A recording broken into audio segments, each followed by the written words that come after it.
Hello दोस्तों, स्वागत है आपका हमारे चैनल यूपी एग्जाम क्रिजर में।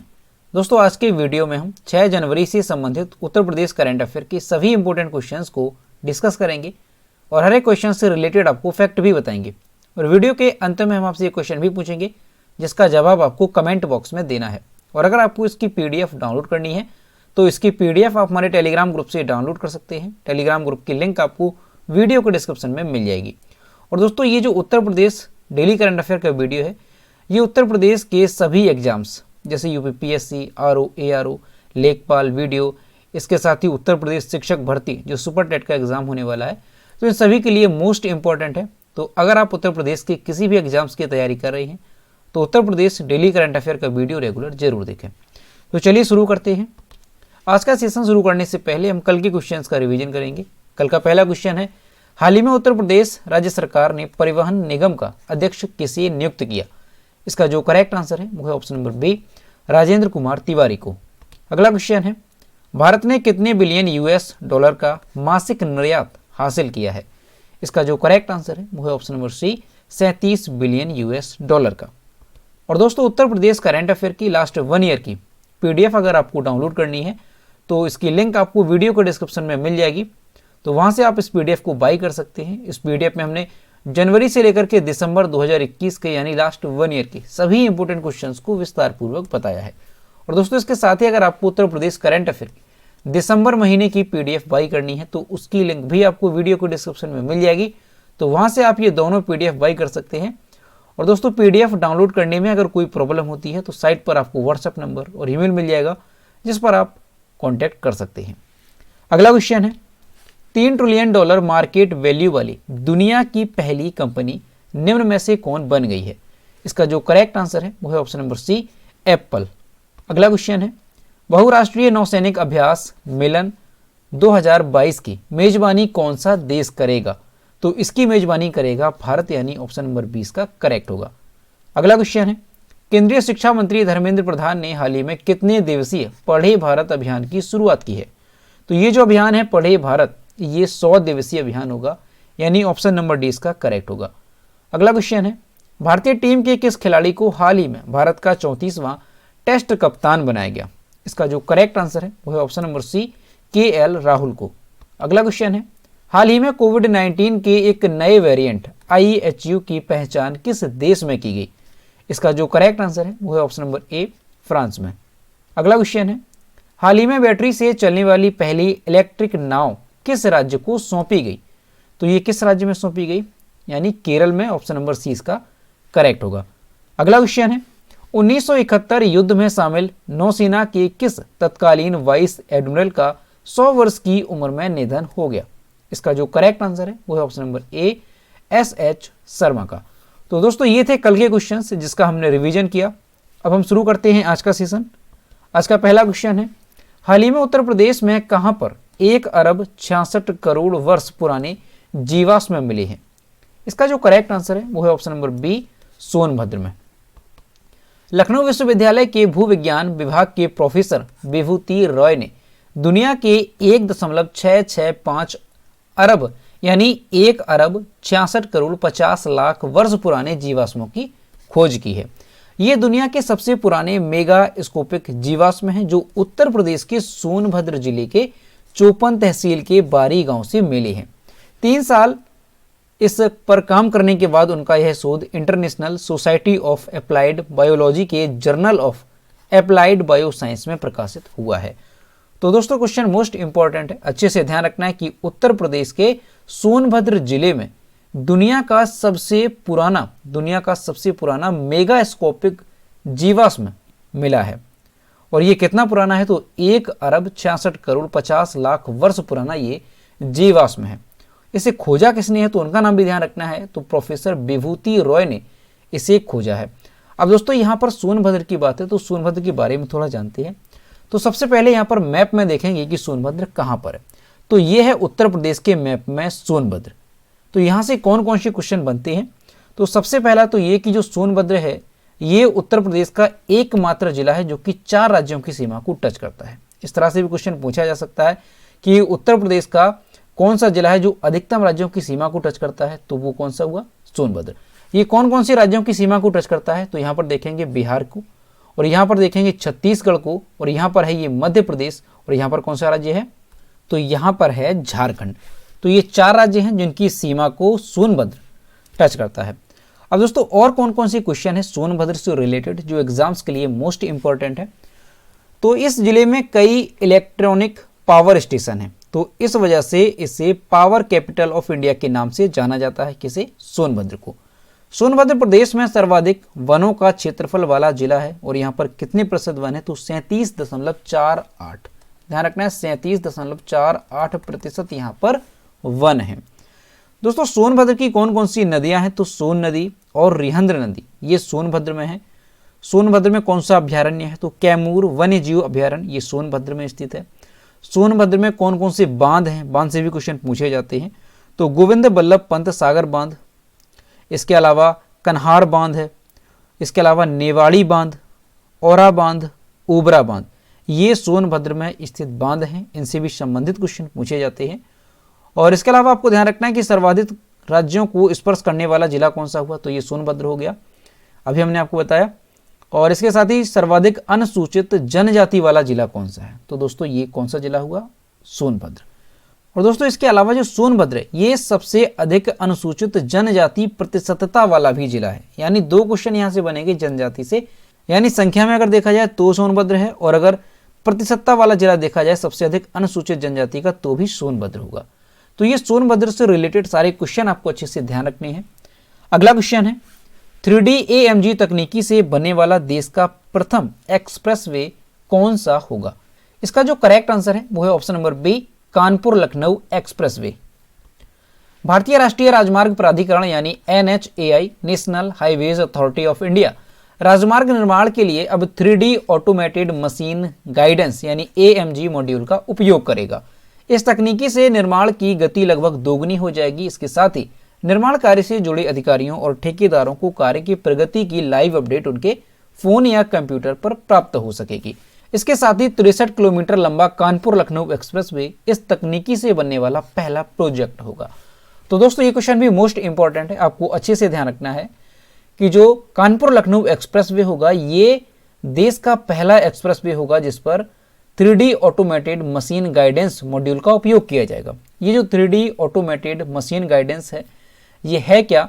तो ये जो तकनीकी है इससे जो एक्सप्रेसवे है उसकी निर्माण कार्य से संबंधित जो भी जानकारी है वो ठेकेदारों या इससे जुड़े जो अधिकारी हैं उनके मोबाइल पर इसकी सूचना पहुंचती रहेगी। यानी इसकी लाइव अपडेट जो है वो अपने मोबाइल पर से ही देख सकेंगे, उन्हें एक्सप्रेसवे पर जाने की भी आवश्यकता नहीं होगी।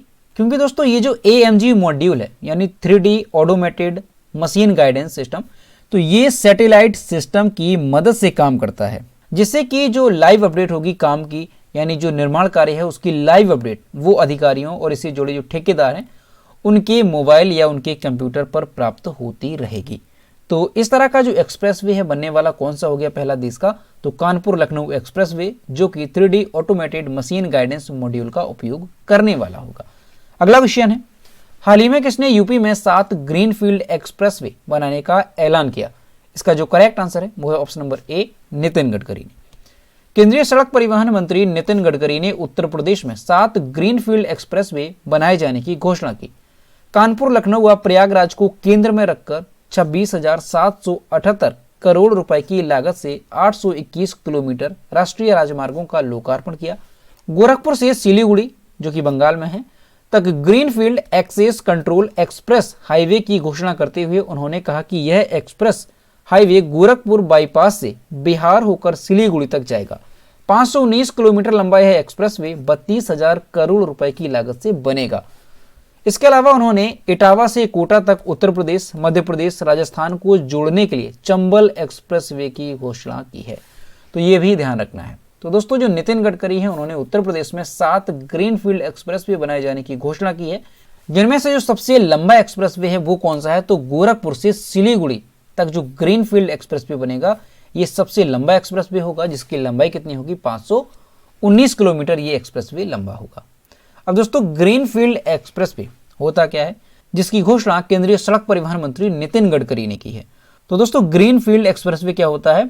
तो ऐसे एक्सप्रेसवे जो हरे भरे इलाकों से निकाल दिए जाते हैं ग्रीन फील्ड एक्सप्रेसवे कहे जाते हैं। इसके अलावा इन्हें ग्रीन कॉरिडोर भी कहा जाता है। मतलब ये हुआ कि ऐसी जगह जहां पर पहले कभी सड़क ना रही हो और इसके लिए कोई बिल्डिंग या सड़क को तोड़ने की आवश्यकता ना हो, यानी जंगलों के रास्ते से जो एक्सप्रेसवे निकाला जाता है उसे कहते हैं ग्रीन फील्ड एक्सप्रेसवे। अगला क्वेश्चन है, आयुष मंत्रालय ने आयुष आहार योजना को हाल ही में लॉन्च किया। आयुष मंत्रालय के मंत्री कौन है? इसका जो करेक्ट आंसर है वो है ऑप्शन नंबर ए, सर्बानंद सोनोवाल। आयुष आहार योजना जो है ये आयुष मंत्रालय के मंत्री सर्बानंद सोनोवाल द्वारा लॉन्च किया गया। इस परियोजना का उद्देश्य पौष्टिक आहार के माध्यम से स्वस्थ जीवन को बढ़ावा देना है। इस योजना के अंतर्गत पोषक डाइट के माध्यम से स्वास्थ्य जीवन को प्रोत्साहित किया जाएगा। तो दोस्तों अच्छे से ध्यान रखना है कि आयुष आहार जो योजना है ये किस मंत्रालय द्वारा शुरू की गई है। तो आयुष मंत्रालय के द्वारा इस योजना को शुरू किया गया है। इसका उद्देश्य क्या है? तो पौष्टिक आहार के माध्यम से स्वस्थ जीवन को बढ़ावा देना इस योजना का उद्देश्य है। इसे किसने लॉन्च किया है? तो ध्यान रखना है सर्बानंद सोनोवाल जो कि आयुष मंत्री हैं, उन्होंने इस योजना को शुरू किया है। अगला क्वेश्चन है, विश्व का सबसे तेज उड़ने वाला इलेक्ट्रिक प्लेन किस कंपनी ने बनाया? इसका जो करेक्ट आंसर है वो है option number B, Rolls Royce ने। और यहां पर आप इमेज में देख सकते हैं ये है दुनिया का सबसे तेज उड़ने वाला electric plane. Rolls Royce company ने ऑल इलेक्ट्रिक एयरक्राफ्ट को आधिकारिक तौर पर दुनिया का सबसे तेज ऑल इलेक्ट्रिक वाहन घोषित किया, जिसकी टॉप स्पीड 3 किलोमीटर से ज्यादा दूरी पर कितनी रही? 555.9 किलोमीटर प्रति घंटा इसकी स्पीड रही। ध्यान रखना यहाँ पर 3 किलोमीटर बाद की बात की गई है। इस एयरक्राफ्ट ने सीमेंस के ई एयरक्राफ्ट एक्स्ट्रा 330 LE एरोबैटिक के रिकॉर्ड को भी तोड़ दिया, जिसने साल 2017 में 231.04 किलोमीटर प्रति घंटे की रफ्तार से उड़ान भरी थी।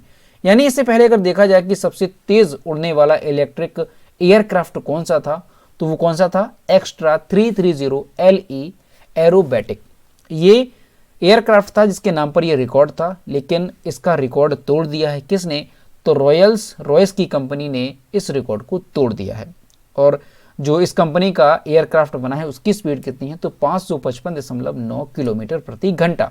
इस एयरक्राफ्ट ने 202 सेकेंड का समय लेते हुए सबसे कम समय में 3000 मीटर की ऊंचाई तक पहुंचने का भी रिकॉर्ड अपने नाम किया। यानी इस एयरक्राफ्ट ने एक और रिकॉर्ड अपने नाम किया है, 202 सेकेंड का सबसे कम समय लेते हुए 3000 मीटर की ऊंचाई तक पहुंचने का रिकॉर्ड भी इसने अपने नाम पर किया। तो दोनों ध्यान रखने हैं, ये क्वेश्चन भी मोस्ट इंपॉर्टेंट है। अगला क्वेश्चन है, हाल ही में किस देश ने अंडर 19 एशिया कप क्रिकेट का खिताब जीत लिया है? इसका जो करेक्ट आंसर है वो है ऑप्शन नंबर बी, भारत ने।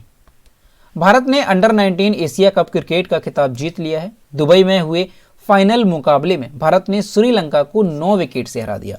टॉस जीतकर पहले बल्लेबाजी करते हुए श्रीलंका की टीम ने 9 विकेट पर 106 रन बनाए थे। अब यहाँ पर दोस्तों ध्यान रखना है कि श्रीलंका की टीम जब मैच खेल रही थी, यानी 33 ओवर पूरे हो चुके थे, तो उसके बाद तेज बारिश होने लगी, जिसकी वजह से मैच को रोक दिया गया और फिर बाद में मैच को कराया गया।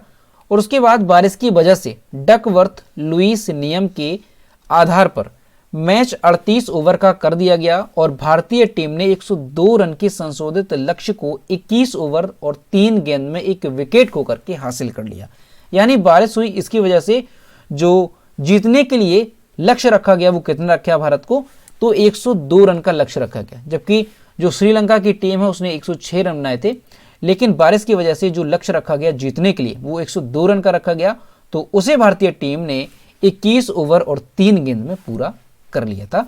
तो भारत ने अंडर 19 एशिया कप क्रिकेट का खिताब अपने नाम किया। अगला क्वेश्चन है, किसने मुंबई प्रेस क्लब का रेड इंक अवार्ड जीता?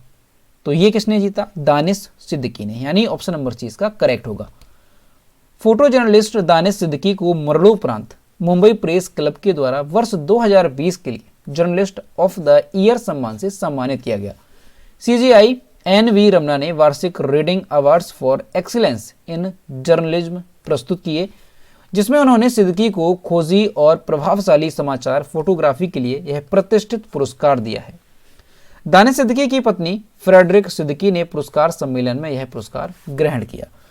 तो दोस्तों ध्यान रखना है कि 2020 का प्रेस क्लब के द्वारा जो सम्मान दिया गया है जर्नलिस्ट ऑफ द ईयर, इससे किसे सम्मानित किया गया? तो दानिश सिद्दीकी को इससे सम्मानित किया गया। मरणोपरांत। और ये जो पुरस्कार है वो किसने ग्रहण किया, तो इनकी पत्नी फ्रेडरिक सिद्दीकी ने इस पुरस्कार को ग्रहण किया। अगला क्वेश्चन है, भारतीय तटरक्षक बल के प्रमुख के रूप में किसे नियुक्त किया गया।